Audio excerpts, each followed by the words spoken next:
అమరావతిని వేశ్యల రాజధానిగా పేర్కొన్న వ్యాఖ్యలను తీవ్రంగా ఖండిస్తూ ఎన్టీఆర్ జిల్లా తిరువూరు కూటమి మహిళలు ఆందోళన చేపట్టారు. మహిళలను కించపరిచే విధంగా అనుచిత వ్యాఖ్యలు చేయడం సిగ్గుచేటన్నారు. మహిళల మీద అనుచిత వ్యాఖ్యలు చేసిన విశ్లేషకులను వెంటనే అరెస్ట్ చేయాలని డిమాండ్ చేశారు. మహిళలను అవమానిస్తే ఉపేక్షించేది లేదంటూ తిరువూరు పోలీస్ స్టేషన్లో సీఐ సత్యనారాయణకు వినతిపత్రం అందించారు. తీవ్రంగా ఖండిస్తోంది.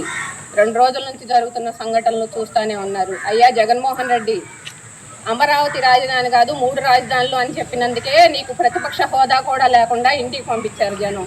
అదే ఇంకా సిగ్గు లేకుండా నువ్వు అమరావతి దేవతల రాజధాని కాదు వేశ్యల రాజధాని అంటూ ప్రకటిస్తున్నావు.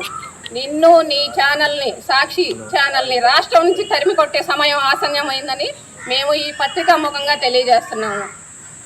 కృష్ణలుగులో దాక్కున్నావా? 2 రోజుల నుంచి జరుగుతున్న సంఘటనలు చూస్తానే ఉన్నావు కదా. నువ్వు ఒక మహిళవే, నీ ఇంట్లో మహిళలు ఉన్నారు. దీన్ని ఖండించి బహిరంగ క్షమాపణ చెప్పాలి. ఈ సందర్భంగా మేము రాష్ట్ర హోంమంత్రి మంగళపూడి అనిత గారికి, మహిళా కమిషన్ చైర్పర్సన్ రాయపాటి శైల్య గారికి, రాష్ట్ర ఎస్సీ కమిషన్ చైర్మన్ జవహర్ గారికి ఈ కేసుని సుమోటాగా స్వీకరించి వాళ్ళ తగిన శిక్ష పడేలాగా చేయవలసిందిగా మేము అమరావతి వేశ్యల రాజధాని అన్న వ్యాఖ్యలను ఖండిస్తూ ఏలూరు జిల్లా ముదినేపల్లిలో మహిళలు ఆందోళన చేపట్టారు. మహిళలను కించపరిచిన జర్నలిస్టులపై చర్యలు తీసుకోవాలని డిమాండ్ చేశారు. జర్నలిస్టులు కృష్ణంరాజు, శ్రీనివాసరావు చిత్రపటాలను ధ్వంసం చేసి ర్యాలీ నిర్వహించారు. జర్నలిస్టులతో పాటు మాజీ సీఎం జగన్ భార్య భారతి బహిరంగ క్షమాపణ చెప్పాలని డిమాండ్ చేస్తూ స్థానిక పోలీస్ స్టేషన్లో ఫిర్యాదు చేశారు. అమరావతి దేవతల రాజధాని కాదు, వ్యభిచారుల రాజధాని అని సాక్షి ఛానల్ ద్వారా కృష్ణంరాజు అనే న్యూస్ రిపోర్టరు ఎలా ఆయన డిబేట్ మెయింటైన్ చేశారు. దాని అధినేత అయిన భారతి గారు మహిళ కాదా? ఆవిడికి 2 ఆడపిల్లలు ఉన్నారు.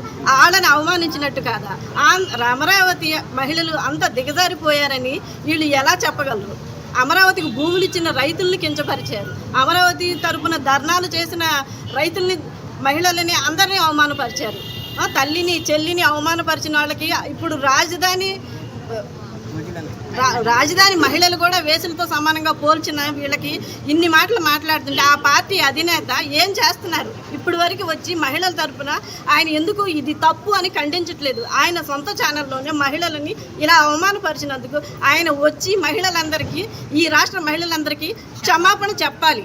అదేవిధంగా వాళ్ళ పార్టీ సిద్ధాంతాలు ఏంటి? మహిళల క్యారెక్టర్ అసోసియేషన్, ఒక గౌరవంగా బతికే ప్రతి మహిళని అవమానిస్తున్నారు. ఏంటి మీరు వాళ్ళకి నేర్పే విధానం? మీ పార్టీ తరపున కానీ, మీ ఛానల్ తరపున కానీ మీరు ఏం సిద్ధాంతాలు వాళ్ళకి నేర్పిస్తున్నారు? మేము మా తెలుగుదేశం పార్టీ తరపున మహిళలందరం ఈ రకమైన వ్యాఖ్యలన్నింటినీ మేము తీవ్రంగా ఖండిస్తున్నాం. మీరు తక్షణమే మీ ఛానల్ అధినేత అయిన భారతీరెడ్డి గారు కానీ, మాజీ సీఎం గారు కానీ మా మహిళలందరికీ, రాష్ట్ర మహిళలందరికీ క్షమాపణ చెప్పాలని మేము తెలుగుదేశం పార్టీ తరపున ఈ నిరసన తెలియజేస్తూ